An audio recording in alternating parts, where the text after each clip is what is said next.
And welcome to News Channel 8. I'm Junior Garcia, and here are some of the stories we have for you tonight. Homicide on Company Street, runoff election, and your Crime Stoppers report, and observation of Prematurity Awareness Month. These stories and more up next on News Channel 8.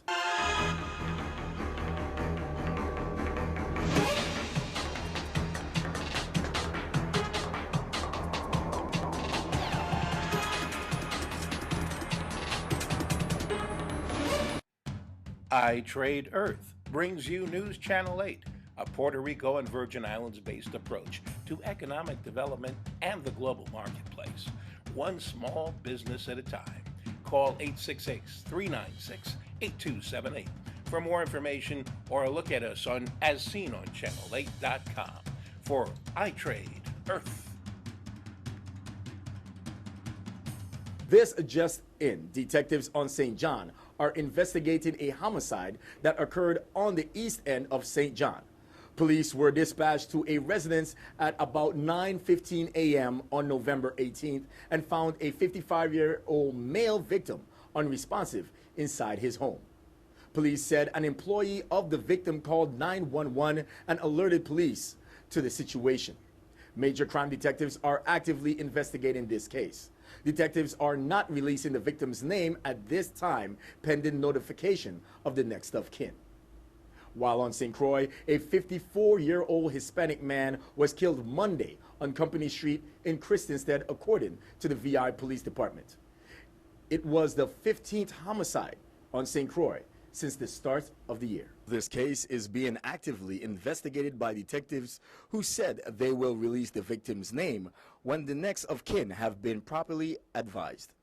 According to the preliminary investigation, patrol officers were dispatched to a fight in progress in the area of number 33 Company Street. When officers arrived, they observed the victim lying unresponsive on the ground on the northern side of the building. Detectives said that the victim appeared to have injuries to his head. Emergency medical technicians said the victim had no vital signs. Officers interviewed several persons regarding the homicide and collected evidence at the scene. The major crime detectives continue to investigate this case and urge anyone with any information to call them at 712-6030. Again, that number is 712-6030, 712-6077. Call 911 or Crime Stoppers USVI at 1-800-222-TIPS. In other news, voter turnout was slightly higher for the runoff election for the gubernatorial race between Kenneth Mapp and Donna Christensen. We spoke to election supervisor Caroline Fox, who said that by 10 p.m. tonight, we should have an unofficial final result. I would like to give an update on the status thus far. On our 12 noon report, we had over 6,209 persons voted in the St. Croix district, and over 5,550 voted in the St. Thomas St. John district.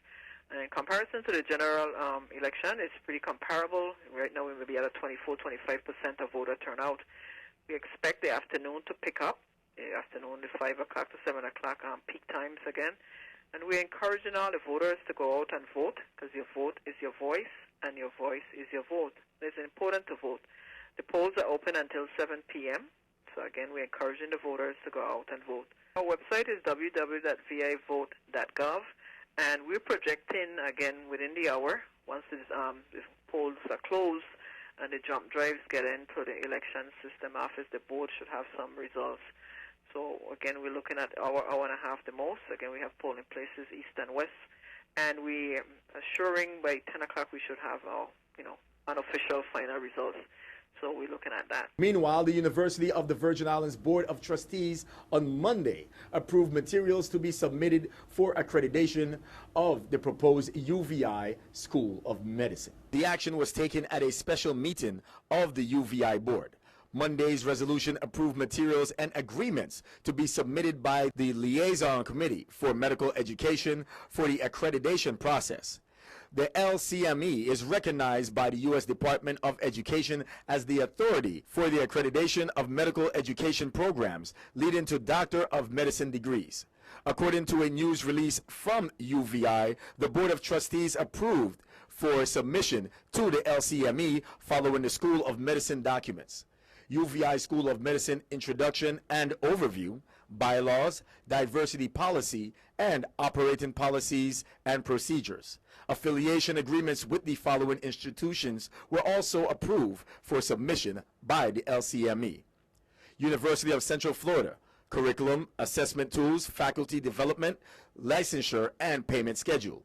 University of South Florida, Clinical Training Rotations. 4-year Tampa General Hospital, University of South Florida Professional Advisory and Training Services, Management and Development Simulation Center, University of South Florida Academic Affiliation Agreement, Snyder Regional Medical Center, Clinical Training and Governor Wang F. Louis Hospital and Medical Center. Clinical training deadline for the submission of the documents and agreements is December 1st. And new tonight, the VI District Court trial of a former IRB director, Louis Lolo Willis, began Monday with opening arguments that looked at Willis' tenure as executive director at the VI legislature. Prosecutors urge that the case, the second still pending against Willis, shows a pattern of corrupt behavior, which illustrates the Lolo Williams way of doing business, while defense attorneys said that the prosecution's 3 key witnesses will not be able to show that Willis extorted them in any way. Willis is charged on 6 counts, 3 each of federal programs bribery and extortion under color of official right. The high-profile trial, expected to last the rest of the week, brought in around 25 people Monday, including several sitting senators, local contractors, and witnesses that will be expected to take stand over the next few days. Right after the jury was selected, opening arguments were halted by a discussion at the bench between defense and government attorneys over using evidence, including testimony from some of the witnesses in the courtroom from 2003, when Willis was IRB director, to show a long-term pattern of corruption. Government attorneys said they weren't shooting in the dark by wanting to make the connection, which they say allegedly centers on the same contractors Willis is said to have bribed during his time at the legislature. However, Willis' defense attorney Daniel Cervalos said the alleged evidence would show tremendous prejudice against Willis and keep the jury from making a fair decision. Stay with us. We have more news right after this break. This is News Channel 8.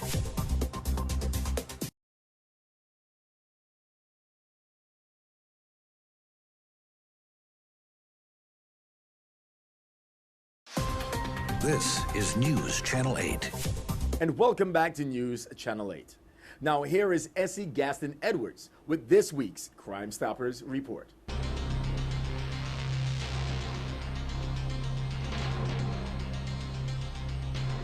I'm Essie Gaston Edwards with your weekly Crime Stoppers report. Crime Stoppers thanks you for making a difference in the U.S. Virgin Islands. The following article is intended to educate you about Crime Stoppers. Crime Stoppers USVI is a community program in which members of the community, the media, law enforcement agencies, and businesses work together to solve crime. Citizens are encouraged via cash rewards and a promise of anonymity to provide information leading to the arrest and indictment of criminals. Crime Stoppers USVI is made of local volunteers willing to take action against crime. They want our community to be safe and are willing to work to make it that way. A board of directors giving of their time and talents administer the program. Local citizens formed Crime Stoppers USVI 6 years ago as a non-profit corporation. Its directors establish policy, determine amount and method of reward payments, work closely with law enforcement and the media, and oversee the program. The directors are also responsible for fundraising, community education, and volunteer service. The program is supported by the public through tax-deductible donations from businesses, corporations, individuals, and service organizations. Information related to unsolved crimes and wanted persons are distributed to the community via the media. Citizens are encouraged to call Crime Stoppers and anonymously give any information related to the unsolved crime. Crime Stoppers forwards the information to the appropriate law enforcement agency to to assist in investigation or the location of a wanted fugitive. If your information is used by law enforcement and leads to a resolution, you will be eligible to receive a cash reward. Our community benefits when it comes together to assist law enforcement. A criminal who is taken off the streets is not a threat to you, your children, your neighborhood, or your business. In a community where citizens work together to solve crimes, the threat of swift, sure punishment serves as a strong deterrent to would-be criminals. Continue to help make our community a safer place. Submit information on crime at www.crimestoppersusvi.org or 1-800-222-TIPS. That's 1-800-222-8477. Or text USVI plus your message to crime.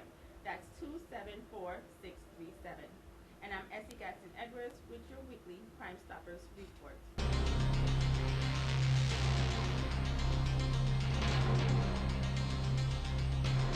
And thank you, Essie. After lowering its wholesale gasoline price slightly 2 weeks ago, Hovenza left the wholesale price of gasoline at its truck rack rates unchanged today for the second week in a row. Meanwhile, gasoline prices nationwide have dropped drastically and remain at some of the lowest rates in recent months, following the longest consecutive decline since 2008. According to the American Automobile Association, Hovenza each week evaluates its rack rates, the price of fuel purchased wholesale at the Hovenza truck loading station on St. Croix, and may adjust them. With no charge today, independent gas station operators in the territory are paying $3.42 per gallon for regular gasoline, $3.74 per gallon for premium gasoline, and $3.46 per gallon for diesel fuel when they buy fuel wholesale at Hovenza. Those prices include the 14 cents per gallon tax that Hovenza collects for the government. The rack rates influence retail gasoline prices in the territory because independent gas station operators can buy their gasoline at the loading station, then resell it to their customers. Don't touch the remote. We have more news straight ahead. This newscast has been sponsored by Mario's Virgin Crystal. Let us save you the hassle of lugging those jugs around. Purified bottled water conveniently delivered to your home or office. Also available in your favorite grocery store. Call 773-2810. This is News Channel 8.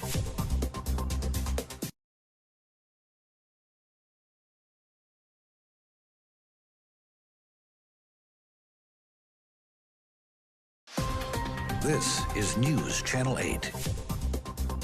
And finally, the Governor Wang F. Louis Hospital and Medical Center is pleased to announce a series of activities scheduled this week in observation of Prematurity Awareness Month.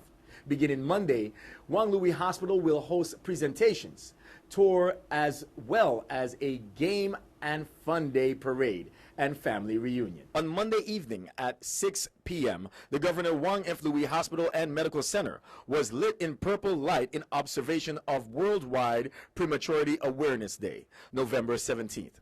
Hospital staff and members of the community gathered in front of the building to take a moment to reflect the challenges that so many families endure with preterm birth and to discuss the healthy outcomes as well. Outside the front doors of the Governor F. Wang Louis Hospital and Medical Center, members of Zeta Phi Beta assembled in observation of World Prematurity Awareness Day. The hospital was lit up in purple lights to symbolize hope for a healthy start for more babies. Don't go anywhere. We have your weather coming up next. Your weather coming up next.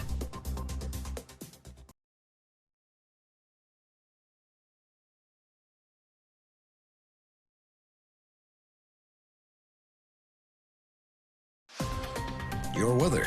Well, weather, rain, sun, or shine, I hope you let your voice be heard today, and I hope you went out and voted. Here's a look at your local weather. Tonight, scattered showers, partly cloudy with a low around 82, east wind 11 to 13 miles per hour, chance of precipitation is 30%. Wednesday, scattered showers mainly before noon, mostly sunny with a high near 85, east wind 13 to 16 miles per hour, chance of precipitation is 30%. Wednesday night, scattered showers and thunderstorms, mostly clear during the early evening, then becoming mostly cloudy with a low around 82. East wind around 16 miles per hour, and chance of precipitation is 50%. Thursday, scattered showers and thunderstorms, partly sunny with a high near 85. East-southeast wind 18 to 20 miles per hour, chance of precipitation is 50%. And Thursday night, scattered showers and thunderstorms, mostly cloudy with a low around 82, east wind around 18 miles per hour, and chance of precipitation is 50%. And this is News Channel 8 Weather Report. Thank you very much for tuning in. That's all we have for local news. Do not forget to like us on Facebook at WSVI-CHA. Also, follow us on Twitter at WSVI-TV News Channel 8. I'm Junior Garcia, and World News is up next. Good night, Virgin Islands. I Trade Earth brings you News Channel 8, a Puerto Rico and Virgin Islands-based approach to economic development and the global marketplace, one small business at a time. Call 866-396-8278 for more information or look at us on as seen on channel8.com for I Trade Earth.